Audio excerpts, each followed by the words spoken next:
Nilatag ni Bagong Bureau of Corrections Chief Ronald de la Rosa ang kanyang plano para masugpuna ang illegal drug activities sa loob ng New Bilibid Prison. Sa ngayon daw ay kahit na kulang pa yung mga sapat na facilities sa loob ng Munti, ay gagawa niya na muna ng paraan at bahagi ng kanyang plano ay yung paghiwalayin o isi-segregate yung mga foreign nationals sa mga Pinoy na high-profile cases. Halimbawa na lamang yung mga Chinese, ang sabi niya kasi yung pinanggagalingan din daw o yung contact nila at pinanggagalingan ng mga illegal na droga ay mga Chinese din. At ganun din sa mga Pinoy, yung mga pinanggagalingan din daw o yung source ng drugs ay mga Pinoy din. Inamin ni De La Rosa na meron pa ring drug-related activities sa loob ng Munti. Kaya sabi niya ASAP dapat daw ay matapos na ito. Sinabi rin niya na wala na rin yung mga kubol na nakilala natin na pinagdarausan noon ng mga aktibidad hinggil sa droga ng mga drug lords. Pero sinabi ni De La Rosa na kakailanganin pa nga ng mas malaking budget ngayong taon hanggang sa susunod na taon para maisakatuparan yung kanyang plano. Samantala, nilinaw naman ni De La Rosa yung komento niya sa isang nakaraang interview na sinasabi niyang posibleng maging dying witness yung mga high-profile cases katulad ni na Colanco, ni na Durano, ni na Martinez at iba pa. Ang sabi niya, ang ibig daw niyang sabihin dyan ay yung relevance nila bilang mga state witnesses ay mawawala na o maglalaho na. Samantala, sinabi naman ni Justice Secretary Menardo Guevara na magiging hands-on siya sa pagtulong kay De La Rosa para maisakatuparan ang kanyang plano. Ayon pa rin kay Guevara, bukod sa drugs ay isa pang problemang dapat solusyonan daw sa loob ng Munti ay yung problema ng congestion. Cecil Ardizabal, CNN Philippines. In a historic and unprecedented move, Supreme Court justices voted 8-6 in favor of a quo warranto petition to oust Chief Justice Maria Lourdes Sereno. Only 8 votes were needed to remove her from office.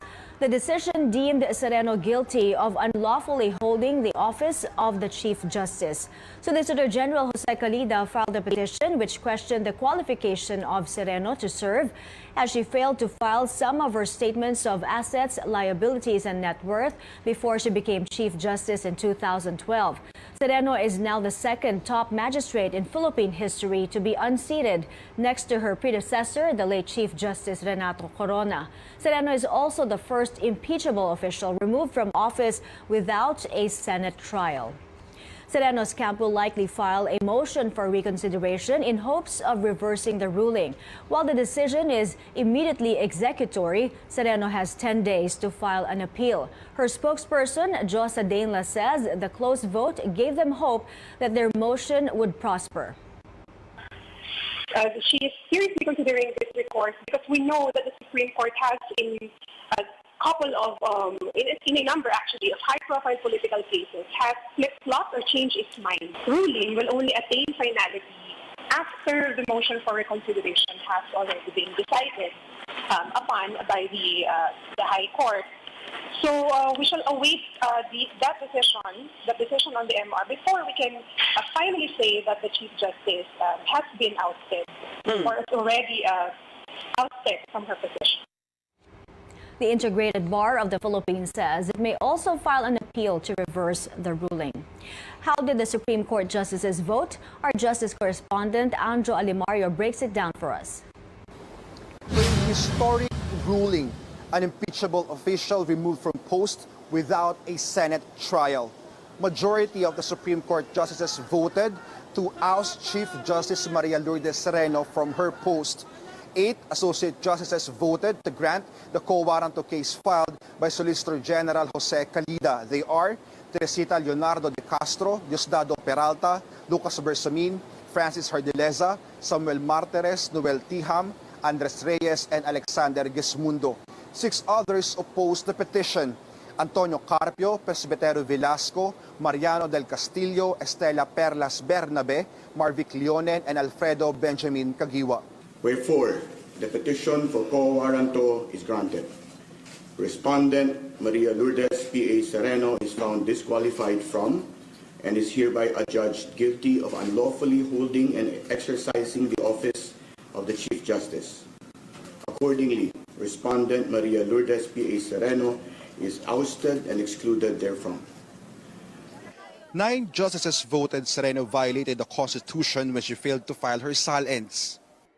The ruling also declares the Chief Justice position vacant and directs the Judicial and Bar Council to begin the application and nomination process. The decision is immediately executory, but it doesn't end there. The court also gives an order to its former chief. Respondent Maria Lourdes P.A. Sereno is ordered to show cause within 10 days from receipt hereof, why she should not be sanctioned for violating the Code of Professional Responsibility and the Code of Judicial Conduct, for transgressing the sub judice rule, and for casting aspersions and ill motives to the members of the Supreme Court. Solicitor General Jose Calida accused Sereno of failing to show she's a person of proven integrity because she failed to file all her statements of assets, liabilities, and net worth at some point. But Sereno argued she religiously filed all her SALs, it's just that she can't find some of them. She would have wanted to have her day at the Senate Impeachment Court to tell her story to the Filipino people. But it's still up to the House of Representatives if it will still pursue the impeachment complaint. Anjo Alimario, CNN Philippines. While Sereno may still still appeal the ruling, Chief Presidential Legal Counsel Sal Panelo notes the finality of the Supreme Court's decision. Speaking to CNN Philippines, Panelo breaks down the legality of the quo warranto case. I'm not surprised simply because the constitutional provision on impeachment is very clear. If you notice, impeachable officers can, the provision uses the permissive phrase, may be removed, which means that impeachment is not just an exclusive method of removing impeachable officers. Because there will be a situation like this one where an impeachable officer is holding office, but the ground for removing that impeachable officer is not one of those grounds enumerated under the Constitution, like failure to file an SALN, which is a constitutional requirement. Malacanang says the public should respect the decision, adding the Supreme Court is duty-bound to uphold the Constitution. In other news, the Philippines and Kuwait have finally signed an agreement to protect Filipino workers in the Gulf state. Here are photos of that ceremonial signing held at the Ministry of Foreign Affairs in Kuwait. Foreign Affairs Secretary Alan Peter Cayetano and Kuwaiti Deputy Prime Minister and Foreign Minister Khalid Al-Hamad Al-Sabah signed the agreement. The deal protects domestic workers and skilled workers in Kuwait. It covers repatriation of OFWs awaiting rescue, non-confiscation of passports, and disallowing employers from transferring workers without the consent of the Philippine Overseas Labor Office. Following the signed deal, President Duterte expressed his willingness to lift the deployment ban in Kuwait. He, however, didn't say if it will cover both skilled and domestic workers. Here's the president in his own words. Pero hiningi ko 7 hours of sleep, makaluto sila ng sariling ulam nila, pagkain, hindi man sila sanay ng pagkain natin. Tapos yung cellphone nila hindi agawin, yung passport ang may hawak ang ating embassy. At may day off sila. 1 week. So pag na-complian, and no physical abuse. Tapos pag may complaint, ang unang tawagan nila may special police para lang sa Pilipino. Kung inaabuso sila, makatawag sila sa number. Kung nandyan lahat yan, sabi ko, okay ako. Tumawag kanina si Dab, sabi niya, mukhang okay na. Naipasok na lahat. Sabi ko siya, magpirma kayo dyan, hindi na pupunta. Balang araw, sabi ko. In sports, Barangay Ginebra bags its first win in the PBA Commissioner's Cup at the expense of the Blackwater Elite. Blackwater kept the game close after the first quarter, but Ginebra pulled away in the second frame and even built a 64-41 advantage heading into halftime. Same story in the second half. The Elite had no response to Ginebra's firepower as they went on to win the game 105-91. Kevin Ferrer poured in 21 points and 5 rebounds for Ginebra. The Gin Kings also welcomed back Greg Slaughter, who was sidelined last conference because of an ankle injury. Slaughter finished with 12 points and 6 rebounds. Darren addicts, listen up. Teen singer Darren Espanto is simply unstoppable. The Total Performer will showcase yet again his singing prowess in a concert this month. Here's a peek. And I was dying inside to hold you. I couldn't believe what I felt for you. Dying inside, I was dying inside, but I couldn't bring myself to touch you. And I was dying inside to hold you. I couldn't believe what I felt for you. Dying inside, I was dying inside, but I couldn't bring myself to touch you. Darren hits the stage with Unstoppable on May 26, 2 days after his 17th birthday. Still ahead, more on Sereno's ouster. The former Chief Justice says President Duterte could have stopped her removal from office if he wanted to. And YouTube's biggest stars perform for their Pinoy fans. Those and more stories when Newsroom returns.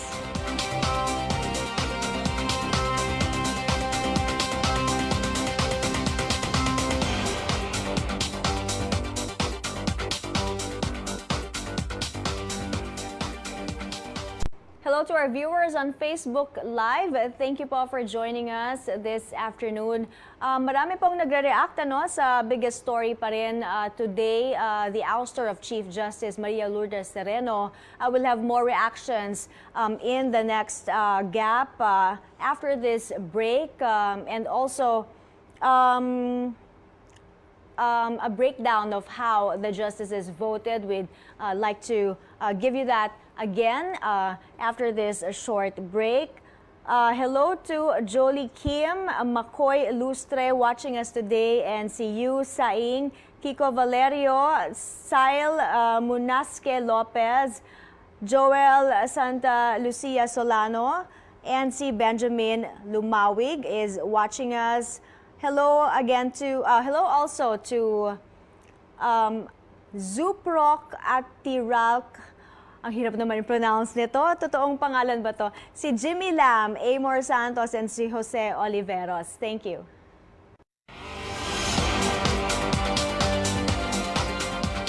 You're in the newsroom on CNN Philippines. Welcome back. Again, our top story, an impeachable official removed from her post without a Senate trial. Majority of Supreme Court justices voted to oust Chief Justice Maria Lourdes Sereno. 8 associate justices voted to grant the quo warranto petition filed by Solicitor General Jose Calida.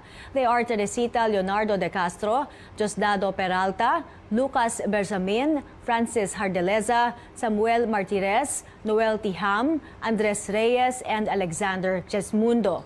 The 6 others opposed the petition: Antonio Carpio, Presbitero Velasco, Mariano del Castillo, Estela Perlas Bernabe, Marvic Leonen, and Alfredo Benjamin Cagiwa. Wherefore, the petition for quo warranto is granted.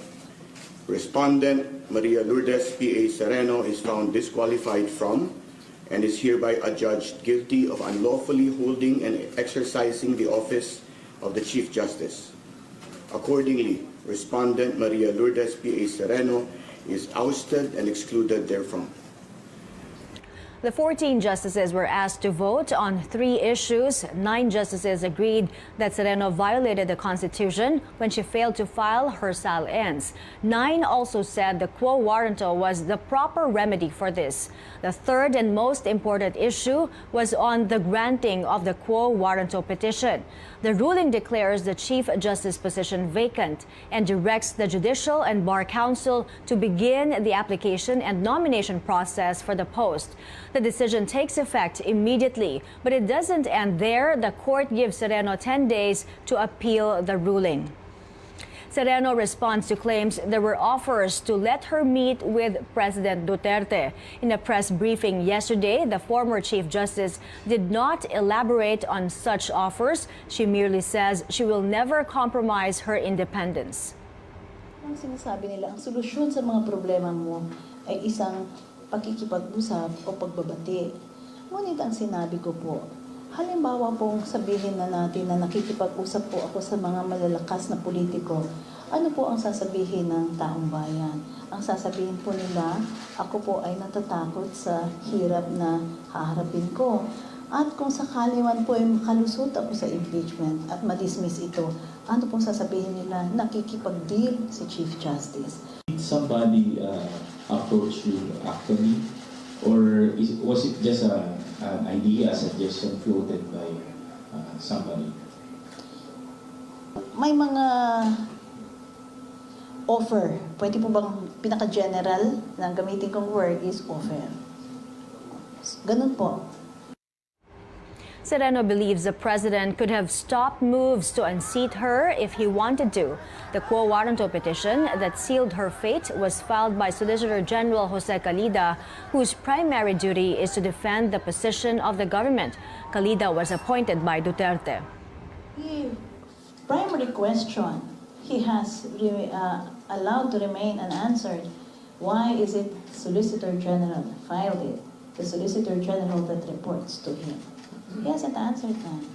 He has full control, actually, of many of the decisions in his branch of government. And we know reality. I mean, it's time already for people to stop quibbling about many things. If he does not want it, it could have ended. But it did not end. Vice President Leni Robredo is calling on Filipinos to rally together to correct what she says is a mistake of ousting the Chief Justice. She also says the fight continues. Pag hindi kasi tayo nagboboses, merong impression na okay lang. Diba? Merong impression na everyone can get away with whatever they want.